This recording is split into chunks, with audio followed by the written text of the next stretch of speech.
नमस्कार मित्रों, मैं युवाचार्य वैद्य राकेश शर्मा अपने यूट्यूब चैनल वैद्य राकेश शर्मा में आपका स्वागत करता हूं। मित्रों, हम आपको पीछे इस ऋतु चर्चा में पहले शरद ऋतु, हेमंत ऋतु और शिशिर ऋतु, इन तीनों ऋतुओं के ऊपर पूरी विस्तार से जानकारी दे चुके हैं। इस शिशिर ऋतु के बाद अगली जो ऋतु है वह ऋतु आती है ग्रीष्म ऋतु, यानी कि गर्मी काल, गर्मी की ऋतु। यह गर्मी की ऋतु जेठ और आषाढ़ मास की होती है शास्त्रों के अनुसार। देखिए, इस ऋतु को आचार्य चरक और वाग्भट्ट के अनुसार उन्होंने अष्टांग हृदयम में लिखा है कि यह ऋतु कफ का नाश करने वाली होती है, लेकिन इस ऋतु में पित्त की वृद्धि होती है, वायु का संचय होता है। अब इस ऋतु को ऐसी परिस्थिति में हम क्या करें कि बिल्कुल स्वस्थ रहें। इसके लिए इस ऋतु का जो स्वभाव होता है वह रूखा और शुष्क होता है। इस ऋतु में शरीर का जो जलीय तत्व होता है वह सूख जाता है, कम हो जाता है। इसलिए हमारा जो भोजन है वो इस ऋतु में ऐसा हो कि जो हमारे जलीय तत्व को सम रखे, और यह सबसे अच्छा भोजन है चावल।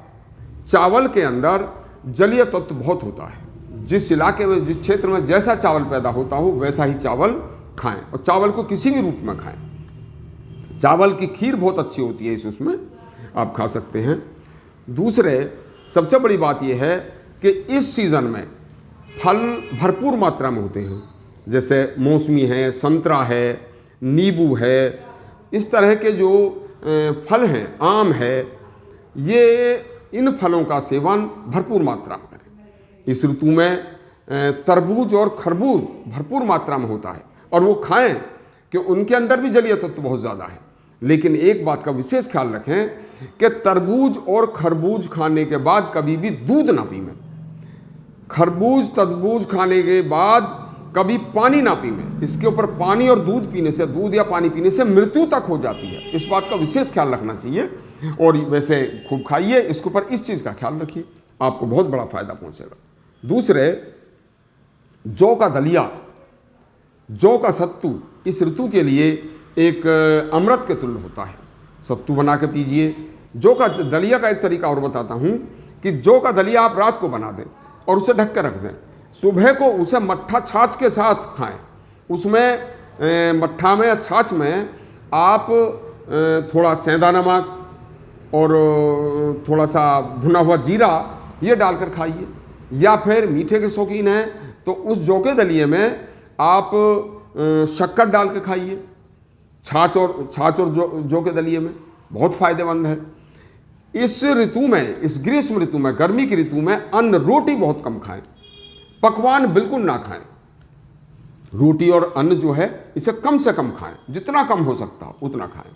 लेकिन फलों का सेवन और तलिए, ज़्यादा तले हुए पदार्थों का सेवन, फलों का सेवन करें, तले हुए पदार्थों का सेवन न करें।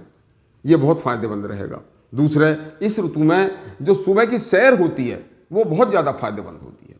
इस ऋतु में सुबह सवेरा उठकर, हमेशा ब्रह्म मुहूर्त में उठकर, यदि आप बाहर पार्क में या जंगल में या सड़क पर कहीं भी यदि रेस लगाते हैं या चहलकदमी करते हैं सूर्योदय से पहले, वो मैं पहले अपनी कई वीडियोज़ में बता चुका हूँ कि सूर्योदय से 84 मिनट पहले जो ब्रह्म मुहूर्त होता है वह अमृत काल होता है। उस अमृत काल में उठकर यदि आप सैर करेंगे, लंबे लंबे श्वास लेंगे और हल्का व्यायाम करेंगे तो बहुत फायदेमंद है। इस ऋतु में भारी व्यायाम भी नहीं करना चाहिए, हल्का व्यायाम अवश्य करें। दूसरे, इस ऋतु में कब्ज ना होने दें। कब्ज जो है इसके लिए बहुत नुकसानदायक होती है। कब्ज के लिए आप जो फल खाएंगे तो भी कब्ज दूर हो जाती है, लेकिन 2 चम्मच गुलकंद यदि खाते हैं, किसी रूप में भी खाएं, दूध के साथ खा लो, जैसे भी खा सकते हो, तो उससे भी कब्ज दूर हो जाती है। दूसरे सबसे बड़ी बात एक और है कि इस ऋतु में सिंथेटिक कपड़े बिल्कुल ना पहने।